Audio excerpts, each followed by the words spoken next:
I looked at my son Brandon standing in the doorway of my modest apartment, his designer suit wrinkled from whatever boardroom he'd rushed from to deliver this devastating news.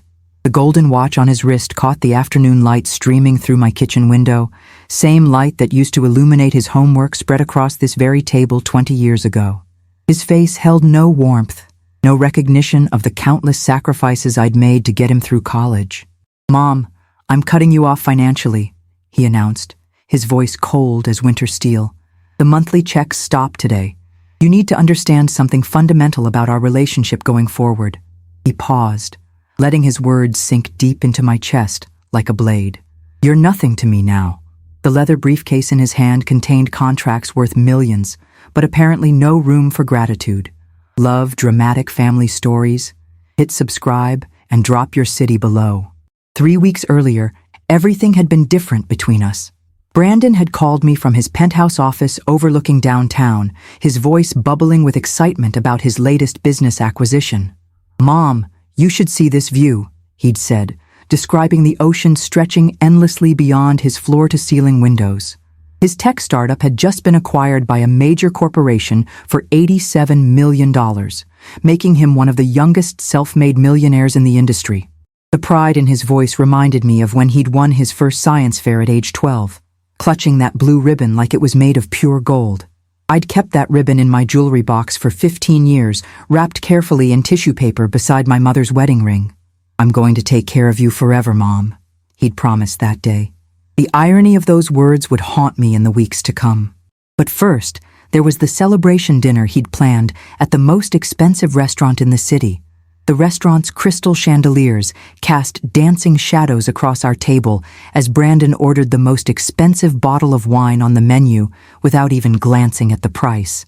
The sommelier treated him with the kind of reverence usually reserved for royalty or celebrity producers, explaining the vintage's history while pouring 2 glasses of liquid that cost more than my monthly grocery budget. Brandon raised his glass in a toast, his eyes gleaming with success and something else I couldn't quite identify. "To new beginnings, Mom," he'd said, clinking his glass against mine with a sharp crystal sound that seemed to echo through the entire restaurant. The premium beef melted in my mouth like butter, each bite probably costing $50, but I barely tasted it. Something in Brandon's demeanor had shifted since we'd sat down, a coldness creeping into his smile like frost forming on a window. Other diners kept glancing our way, recognizing him from recent magazine covers and business news segments. The waiter hovered nearby, clearly hoping for a generous tip from the newly minted millionaire. But Brandon seemed oblivious to everyone except the stock prices scrolling across his phone screen. During dessert, Brandon pulled out an envelope sealed with his company's embossed logo, sliding it across the white tablecloth toward me with theatrical precision. "This is for you, Mom," he said, but his tone had shifted from celebratory to businesslike, as if he were conducting a merger rather than giving his mother a gift. Inside was a cashier's check for $50,000 along with a letter written on his personal letterhead. My hands trembled as I read his neat handwriting explaining that this would be my final payment for all the years I'd supported his education and dreams. The words blurred together as tears formed in my eyes, but I caught phrases like "debt settled" and "moving forward independently" that made my stomach clench with dread. The restaurant's ambient noise faded to a dull roar as I realized this wasn't gratitude, but dismissal. The couple at the table next to us had stopped talking, clearly sensing the tension radiating from our corner booth. Brandon sat back in his leather chair, arms crossed, waiting for my reaction like a CEO delivering quarterly results to disappointed shareholders. "I don't understand," I whispered, my voice barely audible over the restaurant's classical music and clinking silverware from nearby tables. "Brandon, this feels like you're saying goodbye forever." The check sat between us like a barrier, its precise numbers somehow more final than any spoken words could have been. He leaned forward, his expression softening for just a moment before hardening again into the mask of a successful businessman. "Mom, I need to focus on my future now," he explained, straightening his silk tie with nervous precision. "The money you invested in my education was just that, an investment. Now that it's paid off, we can both move on with our separate lives." The casual cruelty of his words hit me harder than any physical blow could have. Around us, other families laughed and celebrated together, their joy a stark contrast to the funeral atmosphere settling over our table. I folded the check carefully and placed it back in the envelope, my fingers numb with shock and disbelief. The restaurant's expensive atmosphere suddenly felt suffocating, like breathing perfume instead of air. 6 months passed in a blur of lonely dinners and sleepless nights as I tried to process Brandon's transformation from loving son to cold stranger.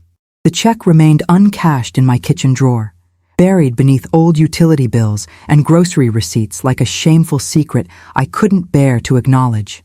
My neighbor Mrs. Patterson would ask about Brandon whenever we met in the hallway, her kind eyes searching my face for signs of the pride that used to light up my features whenever I talked about my successful son. "He's very busy with work," I'd tell her, the lie tasting bitter on my tongue like medicine I couldn't swallow. The local news occasionally featured stories about his company's continued success, each report feeling like salt rubbed into an open wound. His face would appear on my television screen during business segments, confident and smiling for the cameras, but never calling his mother to share the good news. The distance between us grew wider with each passing week, measured not in miles, but in missed birthdays and holidays spent alone. My sister Linda called regularly from another state, sensing something was wrong but never pressing too hard for details. Still, I couldn't bring myself to explain how completely Brandon had cut me from his life. The breaking point came on a Tuesday morning in March when I received an eviction notice from my landlord, Mr. Henderson, who'd been patient about my late rent payments for the past 3 months. My part-time job at the grocery store barely covered my basic expenses, and without Brandon's monthly support, I'd fallen behind on everything from utilities to medical bills. The notice gave me 30 days to pay the outstanding balance of $3,200 or face legal proceedings and forced removal from the only home I'd known for 8 years. My hands shook as I read the official language threatening court action and damage to my credit rating, consequences that would follow me like shadows for years to come. The apartment held so many memories of Brandon growing up, from his high school graduation party in the living room to late-night conversations in the kitchen about his college dreams and career aspirations. Photos of us together lined the hallway, capturing happier times when money problems seemed manageable and family bonds felt unbreakable. Now those same photos mocked me with their frozen smiles and innocent optimism about our future together. The thought of losing this home felt like losing the last connection to who we used to be. Swallowing my pride, I dialed Brandon's office number that I'd memorized years ago when he first started his company in a garage with 2 laptops and unlimited ambition. His secretary, a woman named Jennifer, with a voice like polished silver, answered on the second ring with professional courtesy that felt rehearsed and impersonal. "I'm sorry, but Mr. Williams is in meetings all day," she informed me when I asked to speak with my own son. "Can I take a message?" The question hung in the air like an accusation, highlighting how far our relationship had deteriorated when his mother needed an appointment to speak with him. I left my name and number, explaining that it was urgent family business, but Jennifer's tone suggested that urgent meant different things to different people in Brandon's world now. 3 days passed without a return call, each ring of my phone raising false hope before revealing telemarketers or automated reminders about overdue bills. The silence from his end spoke louder than any harsh words could have, confirming what I'd feared since that night at the restaurant. My son had truly written me out of his life, like deleting an unwanted contact from his phone. Desperation drove me to his office building on a Thursday afternoon, the same glass tower where I'd once delivered homemade lunch during his startup days when money was too tight for restaurant meals. The security guard recognized me from my previous visits, but treated me with the polite distance reserved for unwelcome guests or persistent salespeople. "I'll need to call upstairs for permission," he explained, his hand hovering over the phone like he was calling in a potential security threat rather than announcing a mother's visit to her son.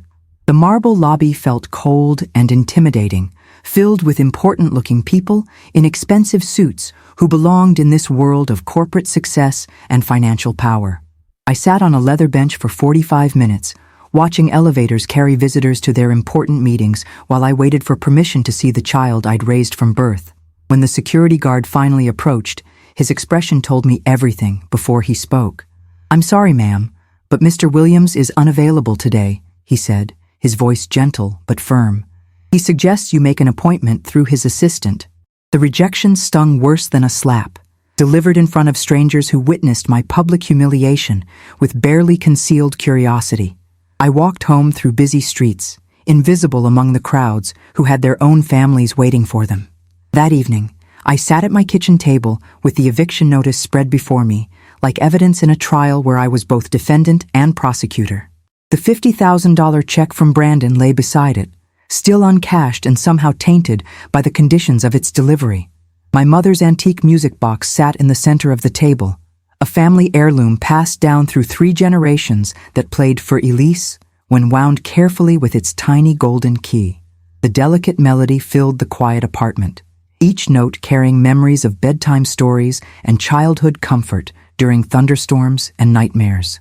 Brandon used to love winding the music box as a little boy, mesmerized by the dancing ballerina who spun endlessly inside the mirrored chamber. The box was worth at least $10,000 according to the antique appraiser I'd consulted years ago, enough to buy me time with the landlord, but requiring the sacrifice of something irreplaceable. My fingers traced the intricate carved roses on its wooden surface, each detail crafted by skilled hands over a century ago. The choice between my family history and my immediate survival felt like choosing between my heart and my lungs. How had my life come to this impossible decision?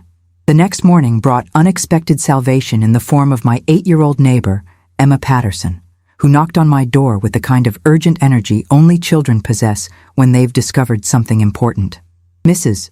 Williams, there's a man outside asking questions about you," she announced, her dark eyes wide with the excitement of being the bearer of significant news. Through my peephole, I saw a middle-aged man in a rumpled suit standing beside a sedan with government license plates, his posture suggesting official business rather than casual inquiry. He introduced himself as Detective Ray Morrison from the Financial Crimes Unit, his badge gleaming in the morning sunlight as he explained the reason for his visit. "We're investigating irregularities in your son's business practices," he said, producing a thick folder filled with documents and bank statements that painted a very different picture of Brandon's success. The detective's questions revealed a complex web of suspicious transactions, irregular valuations, and potential investor fraud that could bring down Brandon's empire like a house of cards. My living room became an impromptu interview space where I learned more about my son's business in 2 hours than he'd shared with me in 2 years. The foundations of his success seemed built on quicksand rather than solid ground. Detective Morrison spread the evidence across my coffee table with methodical precision, each document building a case that Brandon's fortune might be built on deception rather than innovation. The initial investigation started when several investors complained about missing returns, he explained, pointing to bank records showing massive transfers between accounts in different countries. "Your son's company reported assets worth over $90 million, but our forensic accountants can only verify about $12 million in actual value." The numbers swirled around me like alphabet soup, too complex for my understanding, but clearly indicating serious legal trouble ahead for Brandon. Bank statements showed a pattern of moving money just ahead of auditors, creating the illusion of growth and profitability that impressed investors and business magazines alike. The detective's weathered face showed no satisfaction in delivering this news, just professional determination to uncover the truth, regardless of whose family it destroyed. His investigation had been building for months, waiting for the right moment to move forward with formal charges. That moment was apparently today, and I was being asked to help them understand Brandon's character and motivations. The irony wasn't lost on me that after months of being shut out, I was suddenly valuable as a witness. "Mrs. Williams, we need to ask about any unusual gifts or payments your son might have given you recently," Detective Morrison said, his pen poised over a legal pad covered with notes and observations. The $50,000 check suddenly felt radioactive in my kitchen drawer, potential evidence in a criminal case rather than a gesture of family gratitude. My hands trembled as I retrieved the envelope, still sealed and unprocessed after all these months of internal debate about accepting money that came with such painful conditions. The detective examined it carefully, noting the date and account number with professional interest that made my stomach churn with anxiety. "This fits the pattern we've been tracking," he said, photographing the check and letter with a camera that captured every detail for future legal proceedings. He was making large cash payments to family members, possibly to hide assets from creditors and investigators. The implication that I might be unknowingly involved in financial crimes made my knees weak with fear and shame. Every conversation I'd had with Brandon over the past year suddenly took on sinister new meanings that I'd completely missed at the time. The son I'd raised to be honest and hardworking had apparently learned different lessons somewhere along his journey to success.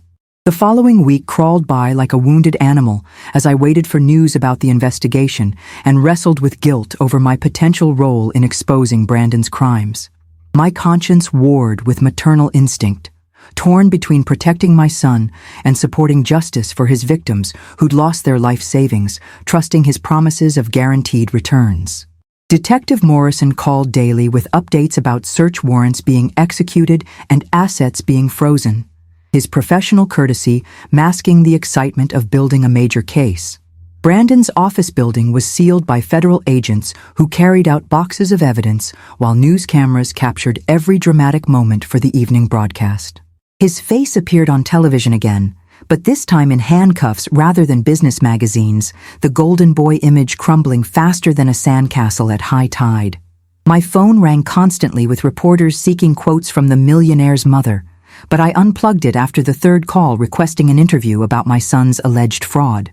The isolation felt complete now, trapped between a son who'd abandoned me and a media circus that wanted to exploit my pain for entertainment. Sleep became impossible as I imagined Brandon alone in a jail cell, paying the price for choices that had seemed so smart just weeks earlier. On Friday morning, exactly 1 week after Detective Morrison's first visit, I heard desperate pounding on my front door that echoed through the apartment like gunshots. The urgency in those knocks suggested emergency rather than courtesy call, making my heart race with anticipation and dread. Through the peephole, I saw Brandon, but not the confident businessman from our last meeting.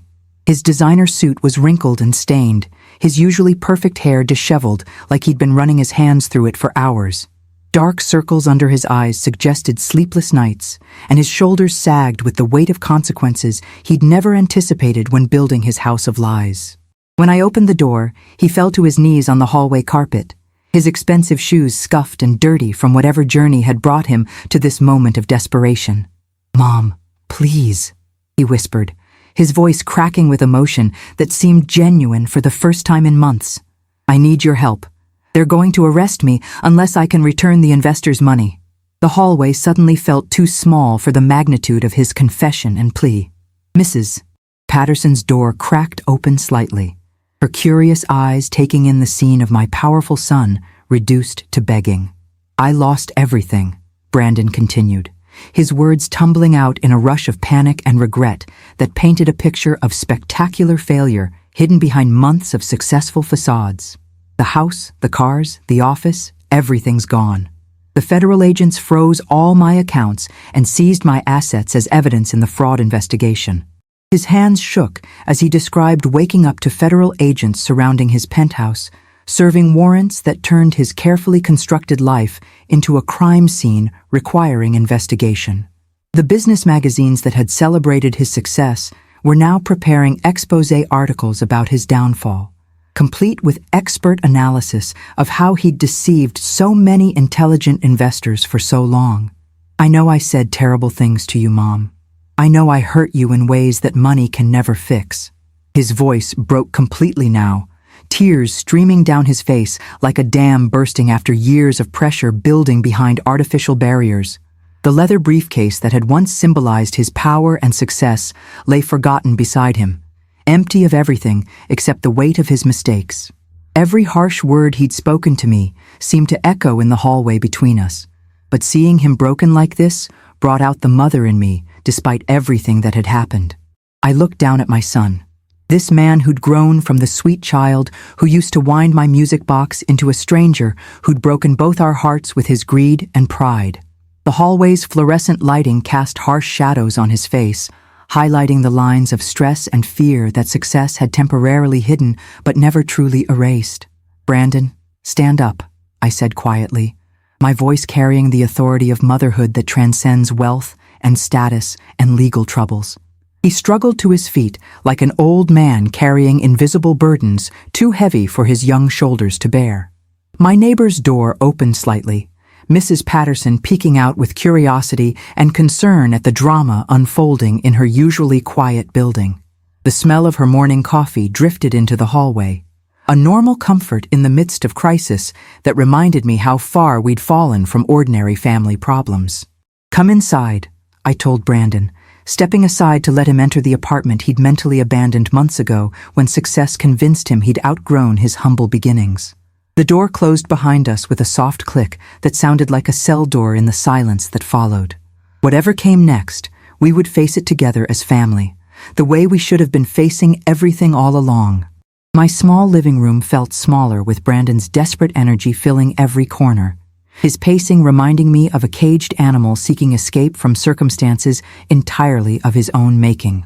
The framed photos on the walls seemed to watch our conversation with innocent eyes that remembered better times when money problems were simple and family love was complicated only by normal teenage rebellion rather than criminal investigations. "The investors are demanding their money back immediately," he explained, pulling crumpled papers from his jacket pocket with shaking hands that struggled to maintain their grip. "If I can't return at least $40 million by Monday, they're pressing federal charges that could put me in prison for 20 years. The number hung between us like a death sentence, impossibly large and completely beyond our reach, even if I sold everything I owned, including my mother's precious music box. Detective Morrison's investigation had revealed that the missing money was scattered across dozens of accounts in different countries, hidden so well that even Brandon couldn't retrieve it quickly enough to satisfy his victims' demands for immediate repayment. The legal system moved slowly, but angry investors with lawyers moved much faster than justice. Brandon faced bankruptcy, disgrace, and potentially decades in federal prison for crimes that seemed to multiply with every document the investigators uncovered. "Why did you come to me?" I asked, settling into my worn armchair while Brandon continued his nervous pacing like a defendant waiting for a jury's verdict. "You made it very clear that I was nothing to you, that our relationship was a business transaction that had been concluded." The words tasted bitter in my mouth, but they needed to be said before any healing could begin between us. His face crumpled like paper in fire, the successful businessman mask finally slipping away to reveal the frightened child underneath who'd never learned that shortcuts to success always carry hidden costs.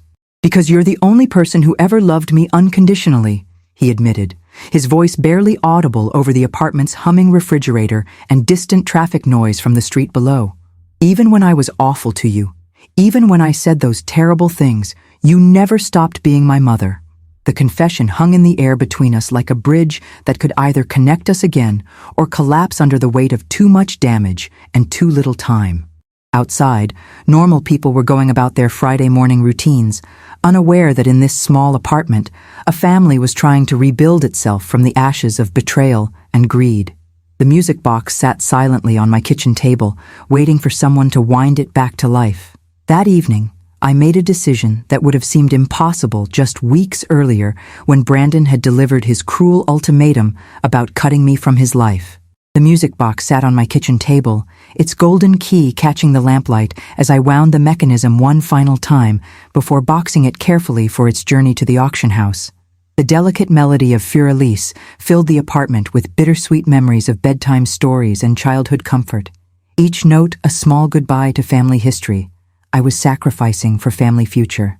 Brandon watched from the doorway, understanding without words that this antique treasure represented far more than its monetary value could ever measure. "Mom, I can't let you sell that," he protested, stepping forward as if to physically prevent me from packing away 3 generations of family heritage. "That music box is priceless to our family." But I continued wrapping it in soft cloth, my movements steady despite the tears blurring my vision. "Family is priceless, Brandon," I replied simply. "Everything else can be replaced." The auction house had already confirmed they could sell it within the week for approximately $15,000, enough to help with legal fees, if nothing else. The money wouldn't solve Brandon's massive financial problems, but it might buy him better legal representation and a chance at reducing his potential sentence.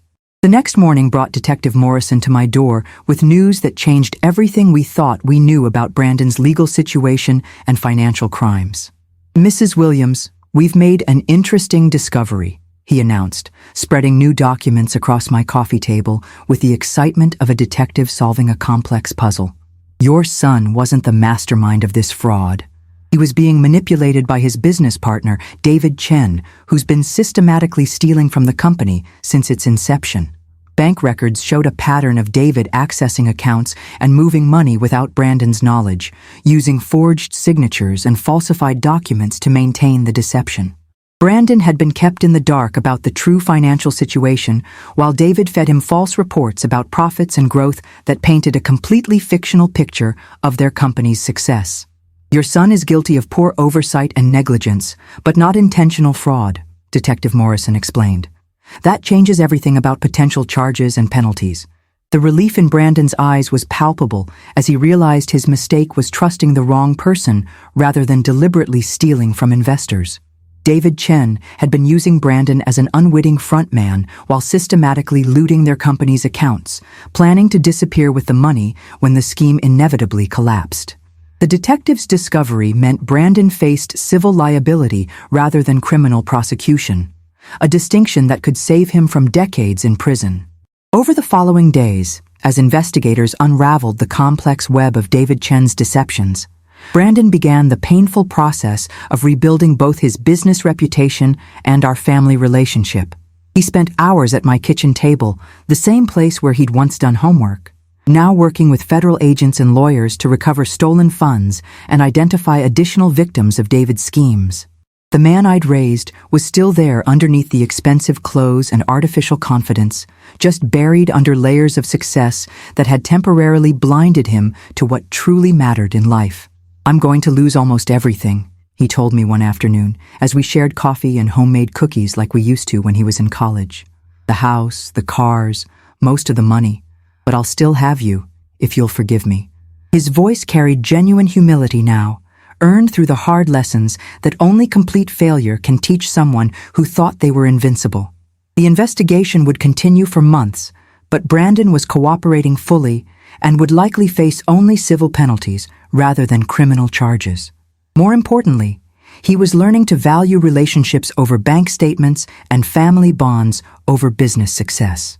The music box played softly in the background, its familiar melody providing comfort during our difficult conversations about trust, forgiveness, and starting over.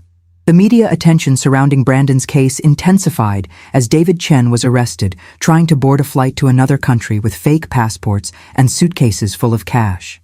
News crews camped outside my apartment building for 3 days, hoping to catch glimpses of the fallen tech mogul or interview his mother about the scandal that had captivated business journalists nationwide. Brandon refused all interview requests, focusing instead on cooperating with investigators and helping them trace the complex trail of stolen money through offshore accounts and shell companies.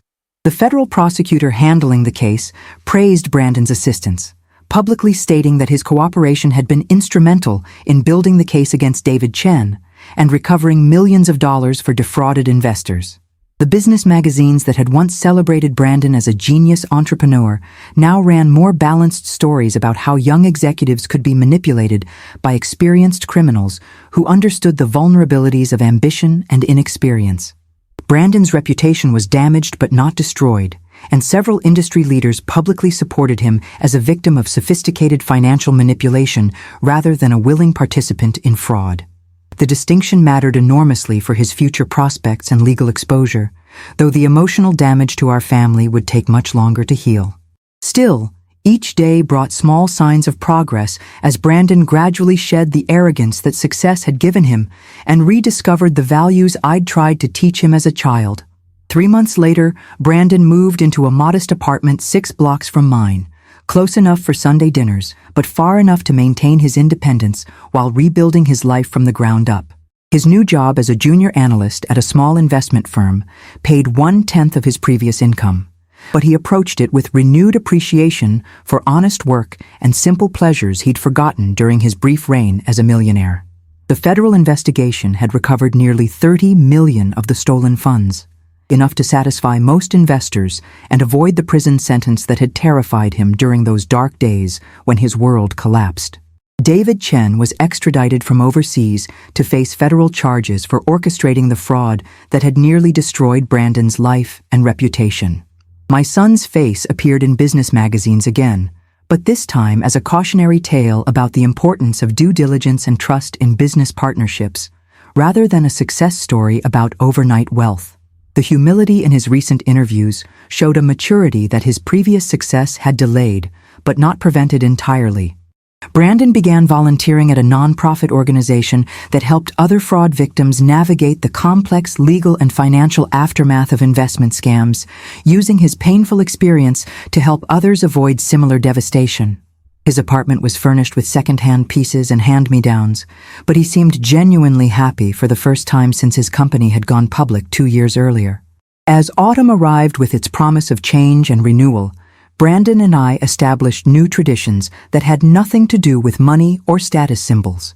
Every Saturday morning, we would meet at the farmers' market downtown, sharing coffee and pastries while browsing stalls filled with fresh produce and handmade crafts.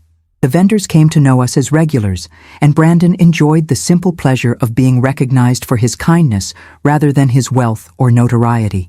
These weekly outings became precious time for us to talk honestly about our relationship, his mistakes, and our hopes for the future, without the pressure of legal proceedings or media attention. Brandon had learned to find joy in small things like a perfect apple or a stranger's smile, pleasures that his previous lifestyle of luxury restaurants and expensive entertainment had somehow made impossible to appreciate. The music box accompanied us on these outings in a metaphorical sense, its melody playing in our hearts as we rebuilt our bond one conversation at a time. Brandon often spoke about wanting to start his own business again someday, but this time with complete transparency and a focus on helping others rather than just accumulating wealth. The investigation had taught him that sustainable success required integrity and genuine value creation, not just clever financial engineering and aggressive marketing. Our Saturday morning ritual became a symbol of our renewed relationship, built on presence and attention rather than material gifts or financial support. On Christmas morning, Brandon arrived at my apartment carrying a small, wrapped box that looked modest compared to his previous extravagant gifts during his millionaire phase. Inside was a delicate golden key, perfectly crafted to match the one I'd sacrificed when selling my mother's music box to help with his legal fees. "I found the music box at an estate sale," he explained, his eyes bright with excitement that reminded me of Christmas mornings when he was 8 years old. "It took me 4 months of searching antique shops and online auctions, but I finally found one identical to Grandma's." The music box sat on my counter, returned to its place of honor in our family's story, playing the same haunting melody that had comforted 3 generations of women in our family. "I know it's not the same one," Brandon continued, "but maybe we can start new memories with it." The gesture meant more than any amount of money could have, representing not just the return of a family treasure, but the restoration of family bonds that success had nearly severed forever. The replacement music box was even more beautiful than the original, its craftsmanship superior and its melody clearer, as if Brandon's fall and redemption had somehow improved even our family heirlooms. We spent Christmas Day winding the music box and sharing stories about his childhood, creating new memories to layer over the painful ones from his period of estrangement. Mrs. Patterson joined us for dinner, bringing homemade cookies and stories about her own family's struggles with success and failure that reminded us we weren't alone in our journey. As we sat together listening to Fur Elise play from the restored music box, I reflected on the journey that had brought us full circle from estrangement to reconciliation through the crucible of crisis and consequence. Brandon had learned that wealth without wisdom is meaningless, and that family relationships can't be discarded like outdated business contracts when they become inconvenient or embarrassing. The investigation was finally closing, the last of David Chen's hidden accounts discovered and frozen by international authorities who'd tracked the money through a dozen different countries and shell companies. Most of the defrauded investors would recover their losses, And Brandon's cooperation had earned him immunity from federal prosecution in exchange for his testimony against his former partner. His new job paid enough to cover his modest lifestyle and contribute to my monthly expenses without the condescending attitude that had poisoned his previous financial support. The apartment felt full again, not with expensive furniture or luxury items, but with the warmth of genuine family connection that no amount of money could ever purchase or replace. Brandon had enrolled in evening classes at the community college, studying subjects like philosophy and literature that would never make him rich, but might make him wise. The music box continued its eternal dance, 3 generations of family history restored and ready to comfort future generations through their own struggles with pride and forgiveness. I realized that losing everything had been the best thing that could have happened to Brandon, though I would never tell him that directly. Looking back now, 6 months after that terrible day when Brandon knelt at my door begging for forgiveness, I understand that sometimes the greatest gifts come disguised as the worst disasters. His fall from grace taught him values that success had never offered, and my near eviction reminded me that family bonds are worth more than financial security or social status. We both learned that pride and money make poor substitutes for love and loyalty, and that second chances are precious opportunities that shouldn't be wasted on repeated mistakes. The music box continues to play its ancient melody every evening during dinner, a reminder that some treasures transcend their monetary value and connect us to something larger than our individual struggles and ambitions. Brandon visits every Sunday now, not out of obligation or guilt, but because he's rediscovered the simple pleasure of his mother's company and home-cooked meals that taste better than any restaurant food money can buy. The federal prosecutor who handled David Chen's case sent Brandon a letter commending his cooperation and expressing hope that he would use his experience to help prevent similar frauds in the future. The letter now hangs framed next to the uncashed $50,000 check, both documents serving as reminders of the journey we'd taken from betrayal to redemption. Brandon speaks occasionally at investor education seminars, sharing his story as a warning about the dangers of blind trust and the importance of due diligence in business relationships. His presentations are popular because his pain is genuine and his lessons hard-earned through real consequences rather than theoretical knowledge. The audiences respond to his humility and obvious remorse, finding hope in his transformation from victim to advocate. The story of our reconciliation spread quietly through our neighborhood and church community, becoming a testament to the power of forgiveness and the resilience of family love, even under extreme stress and disappointment. Mrs. Patterson often comments on how much happier I look since Brandon and I rebuilt our relationship on a foundation of mutual respect rather than financial dependency. Detective Morrison closed the case with commendations for Brandon's cooperation and a recommendation for leniency that helped him avoid any jail time despite his role in the investment scandal. The business magazines that once celebrated his meteoric rise now use his story as a case study in the importance of ethical partnerships and transparent business practices that protect both investors and entrepreneurs from fraudulent schemes. His current employer values his experience and hard-learned wisdom about the dangers of unchecked ambition and blind trust in business relationships that seem too good to be true. Brandon has become a mentor to younger employees, sharing lessons about integrity and due diligence that business schools rarely teach because they assume such values are inherent rather than learned through painful experience. The investment firm where he works has promoted him twice in 6 months, recognizing his unique perspective and genuine commitment to protecting clients from the kind of fraud that nearly destroyed his own life. His colleagues respect him, not despite his past mistakes, but because of how thoroughly he's learned from them and applied those lessons to help others. The music box sits in my kitchen window where the morning light catches its golden details, visible to neighbors who understand its significance in our family's story of loss and recovery.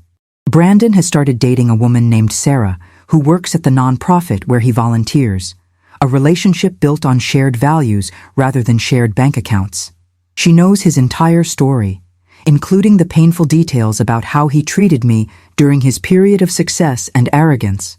But she sees the man he's become rather than dwelling on who he used to be. Their relationship develops slowly and thoughtfully, with Brandon applying the same careful consideration to matters of the heart that he now brings to business decisions. Sarah joins us for Sunday dinners occasionally, bringing her own stories of family struggles and personal growth that blend naturally with our conversation about redemption and second chances. The music box plays during these dinners, its melody providing a soundtrack for the kind of deep, meaningful relationships that Brandon had forgotten how to cultivate during his years of chasing wealth and status. Sarah appreciates the music box's history and significance, understanding that some family treasures cannot be replaced or purchased, but only preserved through love and careful attention. Brandon watches her wind the mechanism with the same gentle care he learned as a child, and I see in his eyes the possibility of future generations who will grow up understanding the difference between price and value. Their relationship gives me hope that Brandon will pass on the lessons he's learned to his own children someday, creating a legacy of wisdom rather than just wealth. The apartment feels more alive during these gatherings, filled with laughter and genuine conversation that money could never buy, but poverty had somehow made possible. Brandon has learned to value connection over collection, and his relationship with Sarah proves that real love grows from shared struggles rather than shared luxuries. The spring after Brandon's legal troubles concluded brought unexpected opportunities that would have been impossible during his wealthy period when arrogance clouded his judgment about worthwhile pursuits. A documentary filmmaker contacted him about participating in a project about financial fraud and recovery, offering him a platform to share his story with a national audience that might benefit from his hard-earned wisdom. Brandon initially hesitated, worried about reopening old wounds and exposing our family to renewed media scrutiny. But Sarah encouraged him to consider the positive impact his testimony might have on other fraud victims. The documentary would focus on redemption rather than scandal, highlighting how people rebuild their lives after losing everything to financial crimes they never saw coming. Brandon spent weeks preparing for the interviews, working with Sarah to articulate the lessons he'd learned without sounding preachy or self-serving to audiences who might dismiss him as just another fallen executive trying to rehabilitate his image. The music box accompanied him to the filming sessions in a small way, its melody playing in his mind as he spoke honestly about the mistakes that had cost him everything that mattered. The filmmaker was particularly interested in our reconciliation story, recognizing that family forgiveness often proves more difficult than legal absolution for people who've betrayed the trust of those who love them most. The documentary would air during prime time on a major network, potentially reaching millions of viewers who needed to hear that recovery was possible even after spectacular failure. Brandon's testimony in David Chen's criminal trial became a pivotal moment that helped secure a conviction and a 25-year federal prison sentence for the man who had orchestrated the fraud that nearly destroyed so many lives. The courtroom was packed with investors who had lost their life savings, many of them elderly couples whose retirement dreams had been shattered by David's sophisticated lies and falsified documents. Brandon spoke for 3 hours about how David had manipulated him through a combination of flattery, false reports, and carefully staged successes that made the fraud seem not only legal, but brilliant. The prosecution praised Brandon's detailed testimony and his willingness to admit his own failures in oversight and due diligence that had enabled David's crimes to continue for so long. Several victims approached Brandon after the trial to thank him for his cooperation and his obvious remorse about his role in their financial losses, offering forgiveness that he hadn't expected and didn't feel he deserved. The judge specifically mentioned Brandon's cooperation during David's sentencing, noting that his testimony had been crucial in understanding the sophisticated nature of the fraud and the psychological manipulation involved. David Chen showed no remorse during the trial, maintaining his innocence despite overwhelming evidence and claiming that Brandon had been a willing participant who was now trying to escape responsibility. The contrast between David's continued arrogance and Brandon's genuine repentance was stark, and probably influenced the jury's quick conviction and the judge's harsh sentence. Brandon left the courthouse feeling drained, but relieved that justice had been served and that his cooperation had helped ensure that David would never have the opportunity to victimize other investors. The weeks following the trial brought a sense of closure that allowed Brandon and me to focus fully on rebuilding our relationship without the shadow of pending legal proceedings hanging over every conversation. We established new routines that reflected our changed circumstances and priorities, including weekly visits to the community center, where Brandon taught financial literacy classes to low-income families who couldn't afford professional financial advice. His students appreciated his honesty about his own mistakes and his practical knowledge about how to avoid the kind of investment scams that had nearly destroyed his life and theirs. The music box often provided background music for these evening classes, its gentle melody creating a calming atmosphere that helped nervous students feel more comfortable discussing their financial fears and goals. Brandon discovered that teaching brought him more satisfaction than his previous career in high-stakes investing, because he could see the immediate positive impact of his knowledge on people who desperately needed help managing their money. The community center director praised Brandon's volunteer work and offered him a paid position developing curriculum for financial education programs that could be implemented in similar centers across the country. The salary would be modest compared to his previous income, but the work aligned with his values and gave him a sense of purpose that wealth alone had never provided. Brandon accepted the position eagerly, recognizing that this opportunity to help others while supporting himself honorably was exactly the kind of second chance that many people never receive. The irony that his financial expertise was now being used to protect people from the kind of fraud he'd inadvertently enabled wasn't lost on him, but it felt like appropriate justice rather than bitter irony. Sarah's influence on Brandon became more apparent as months passed, and his character continued to evolve in positive directions that surprised even me with their depth and authenticity. She encouraged him to volunteer at a local food bank where they worked together serving meals to homeless families, an experience that taught him about poverty in ways that his brief period of financial stress had only hinted at.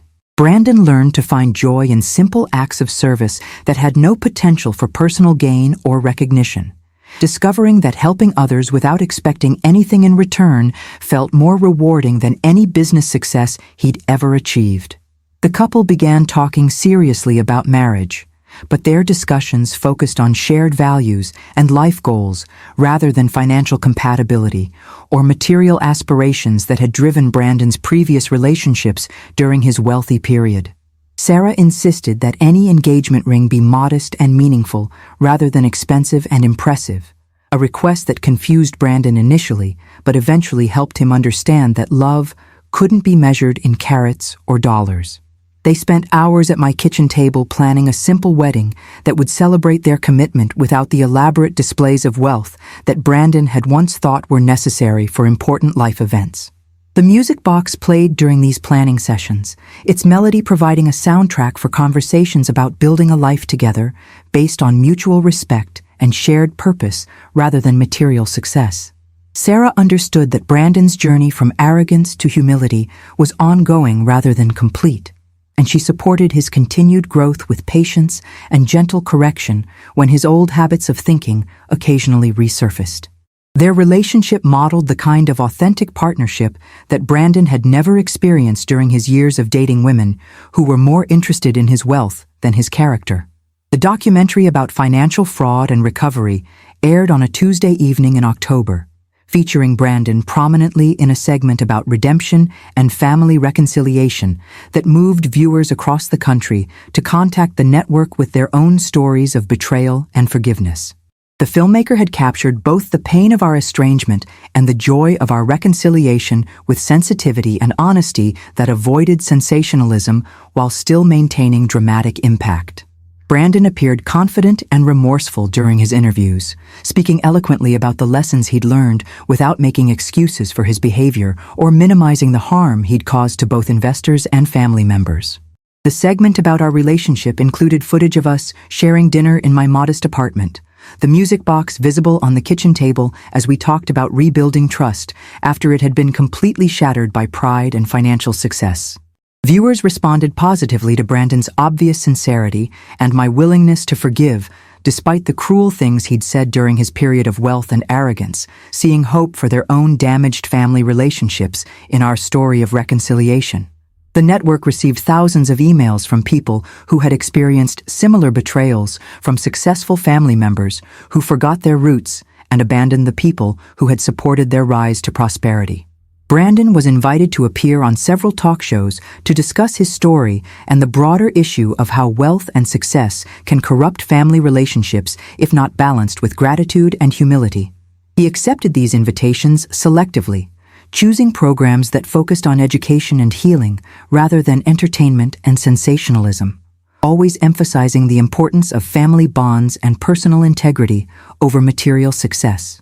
The music box appeared in several of these television appearances, its significance as a symbol of family continuity and forgiveness resonating with audiences who understood that some treasures cannot be bought or sold. Brandon's new career in financial education flourished as his reputation for honesty and practical wisdom spread throughout the nonprofit community and attracted attention from foundations interested in funding fraud prevention programs. His curriculum for teaching financial literacy to vulnerable populations was adopted by community centers in 12 states, reaching thousands of people who might otherwise fall victim to the kind of sophisticated scams that David Chen had used to steal millions from unsuspecting investors. The work paid modestly, but provided Brandon with the deep satisfaction that comes from using painful, personal experience to help others avoid similar devastation, transforming his greatest failure into his most meaningful success. Sarah supported his career transition completely, understanding that financial security mattered less than work that aligned with their shared values of service and social responsibility. They moved in together after dating for 18 months, choosing a small apartment near the community center where they both worked rather than pursuing the kind of luxurious lifestyle that Brandon could have afforded with his previous income. The apartment was furnished simply but lovingly, with pieces chosen for comfort and functionality rather than status or impression, creating a home environment that reflected their priorities and values. Brandon installed a special shelf for a music box that Sarah had given him for his birthday, a smaller version of mine that played the same melody and served as a daily reminder of the importance of family connections and personal integrity. Their home became a gathering place for friends from the nonprofit community, hosting dinner parties where animated discussions about social justice and community development replaced the business networking that had dominated Brandon's social life during his wealthy period. The contrast between these two phases of his life was stark and intentional, representing his conscious choice to build relationships based on shared purpose rather than mutual benefit or professional advancement. My health began to decline gradually during Brandon's second year of recovery, with minor issues that reminded both of us how precious and fragile family time really is when viewed from the perspective of potential loss. A routine medical appointment revealed elevated blood pressure and early signs of diabetes that required careful monitoring and lifestyle changes, but nothing immediately life-threatening that would cause panic or dramatic action. Brandon responded to this news with the kind of attentive concern that I remembered from his childhood, when a scraped knee or hurt feelings would send him running to find ways to make me feel better. He began visiting more frequently, not out of obligation or guilt, but from genuine desire to spend time together while we both remained healthy enough to enjoy each other's company. Sarah joined these visits regularly, helping with grocery shopping and light housework while getting to know me better and understanding the family dynamics that had shaped Brandon's character and values. The three of us developed easy routines around meal preparation and conversation that felt natural and unforced, creating the kind of multi-generational family environment that Brandon had rejected during his period of financial success. The music box played during these gatherings, its familiar melody providing comfort and continuity as we adjusted to the reality that our time together was finite and therefore infinitely precious. Brandon began taking photos during these visits, documenting ordinary moments that he now recognized as extraordinary in their simple beauty and emotional richness. His camera captured images of hands winding the music box, shared laughter over dinner, and quiet moments of conversation that revealed the deep affection underlying our restored relationship. These photographs would become treasured family heirlooms that told the story of our reconciliation and renewal in ways that words alone could never fully express. The third anniversary of Brandon's financial collapse arrived with little fanfare but significant reflection on how completely our lives had changed during that period of crisis and recovery. Brandon now earned approximately $40,000 annually from his work in financial education, a fraction of his previous income, but enough to support his modest lifestyle and contribute meaningfully to my monthly expenses without creating dependence or resentment. His apartment was comfortable, but simple, furnished with pieces chosen for function rather than fashion, decorated with photographs of family and friends rather than expensive art or status symbols. Sarah had accepted his marriage proposal on Christmas morning, presenting her with a modest ring that had belonged to his grandmother rather than purchasing something expensive and impressive that would contradict their shared values about material possessions. The engagement celebration was held in my apartment, with Mrs. Patterson and a few close friends sharing homemade food and heartfelt toasts that focused on character and commitment rather than wealth and social position. Brandon gave a speech about second chances and the importance of surrounding yourself with people who love you for who you are rather than what you own. His words carrying weight because they were earned through painful experience rather than theoretical knowledge. The music box provided background music for the celebration, its melody weaving through conversations about marriage, family, and the kind of legacy that truly matters when life is viewed from the perspective of love rather than achievement. Sarah's family attended the celebration via video call from their home in another state, sharing stories about their own financial struggles and expressing admiration for Brandon's transformation from arrogance to humility. The evening felt complete and satisfying in ways that Brandon's previous celebrations of business success had never achieved, because it was grounded in authentic relationships rather than professional networking or social climbing. The simplicity of the gathering emphasized how much more meaningful life becomes when stripped of pretense and focused on genuine connection between people who care about each other's well-being and character. Planning their wedding became an exercise in conscious simplicity that reflected both Brandon's changed values and Sarah's long-held beliefs about the difference between meaningful celebration and expensive display. They chose a small ceremony in the community center where they both worked, surrounded by friends from the nonprofit community and family members who had supported them through difficult periods of growth and change. The guest list included the fraud victims who had become friends after forgiving Brandon for his role in their financial losses, Detective Morrison, who had investigated the case with fairness and professionalism, and the documentary filmmaker who had helped share their story with a national audience. Sarah's dress was borrowed from a friend, altered to fit perfectly, but carrying the sentimental value of shared friendship rather than the commercial value of designer fashion. Brandon wore a simple suit purchased at a department store, appropriate for the occasion, but not designed to impress anyone with its cost or label recognition. The music box sat on the gift table during the reception, playing its familiar melody while guests shared stories about redemption, forgiveness, and the power of love to transform people who seemed beyond hope of positive change. The wedding cake was homemade by Mrs. Patterson, who had become like a second mother to both Brandon and Sarah during their courtship and engagement period. Wedding gifts consisted mainly of practical household items and heartfelt letters expressing support for their marriage and admiration for their individual journeys toward becoming better people. The ceremony itself was brief but meaningful, with vows that emphasized mutual support through life's inevitable challenges rather than promises of material comfort or social advancement. Brandon's voice broke with emotion as he promised to honor Sarah's influence in making him a better man, acknowledging publicly that his transformation was ongoing rather than complete. The simplicity of their wedding stood in stark contrast to the elaborate celebrations Brandon had attended during his wealthy period, but its emotional richness far exceeded anything money could have purchased. Their honeymoon consisted of a long weekend camping in a nearby state park, an adventure that cost less than $200, but provided memories and experiences that no luxury resort could have matched for genuine meaning and shared discovery. Brandon had never been camping before his period of financial difficulty, having always preferred expensive hotels and resort vacations that insulated him from natural discomfort or inconvenience. The camping experience taught him to appreciate simple pleasures like morning coffee prepared over a camp stove and evening conversations conducted under stars visible only when artificial lights were left behind. Sarah was an experienced outdoorswoman who enjoyed teaching Brandon basic skills like building fires and identifying wildlife, patient with his learning curve and amused by his occasional frustration with activities that couldn't be mastered through intelligence or determination alone. They spent hours hiking through forests and meadows, talking about their dreams for the future and their gratitude for having found each other despite the complicated path that had brought them together.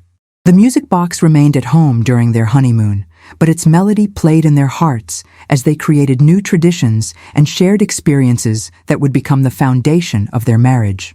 Brandon returned from camping with a deeper appreciation for experiences that cost little but provide lasting satisfaction, understanding finally that happiness cannot be purchased but must be cultivated through attention to small beauties and simple pleasures. The photographs from their honeymoon showed two people genuinely enjoying each other's company in natural settings that required no enhancement or improvement to provide perfect backdrops for their love story. Their first days as a married couple established patterns of simplicity and mutual support that would characterize their relationship for years to come, proving that the best marriages are built on shared values rather than shared bank accounts. Today, as I write this story 5 years after Brandon first knelt at my door begging for forgiveness, the music box sits open on my kitchen table, its dancing ballerina spinning endlessly while Für Elise plays softly in the background of my quiet apartment. Brandon calls every evening after work, sharing details about his day and asking about mine with genuine interest that feels natural rather than forced or obligatory. We've both learned to appreciate simple pleasures like shared meals and comfortable conversation that don't require expensive restaurants or impressive surroundings to feel meaningful and satisfying. The $50,000 check that started our crisis remains framed on my wall, not as a symbol of his former cruelty, but as a reminder that money can never replace the priceless bonds of family love and mutual support. His journey from riches to rags and back to modest contentment taught us both that true wealth lies in relationships that survive both success and failure without losing their essential character. Sometimes the most valuable lessons cost everything we thought we wanted, but they're worth every penny when they lead us back to what we actually need. The documentary about our story continues to air occasionally on cable television, inspiring other families to work toward reconciliation and forgiveness even when betrayal seems too deep to overcome. Brandon and Sarah have started talking about having children, planning to raise them with an understanding of the difference between price and value that Brandon learned too late but can now pass on to future generations. Their marriage continues to strengthen through shared work and mutual support, providing daily examples of how love grows through service rather than accumulation. The antique music box continues its eternal dance, 5 generations of family history now restored and ready to comfort future children through their own struggles with pride and forgiveness, success and failure, love and loss. Brandon winds it carefully each evening when he visits, the same gentle touch he used as a child, now informed by adult understanding of how precious and fragile family treasures really are when viewed from the perspective of almost losing them forever. Our story proves that no matter how far success or failure might drive us apart, the bonds forged by unconditional love and shared history can always bring us home again if we have the courage to admit our mistakes and ask for forgiveness from the people who matter most. The music plays on, a timeless melody that connects past and future through the eternal present of family love that transcends money, status, and all the temporary things that seem so important until we almost lose what truly matters. Sarah has learned to wind the music box too, understanding that she's now part of a family tradition that will continue long after we're all gone, passed down through generations who will face their own challenges with pride and materialism, but who will always have this gentle reminder of what really matters in life. The melody of Für Elise continues to fill our gatherings with its ancient wisdom about beauty, continuity, and the power of simple things to carry complex emotions across decades and generations of family experience. Brandon often says that losing everything was the best thing that ever happened to him, though he's careful to acknowledge the pain his arrogance caused to both family and strangers who trusted him with their life savings. The music box sits as silent witness to all these conversations, its presence reminding us that some treasures survive every catastrophe and emerge more precious than before because they've been tested by fire and proven indestructible by anything except neglect or abandonment.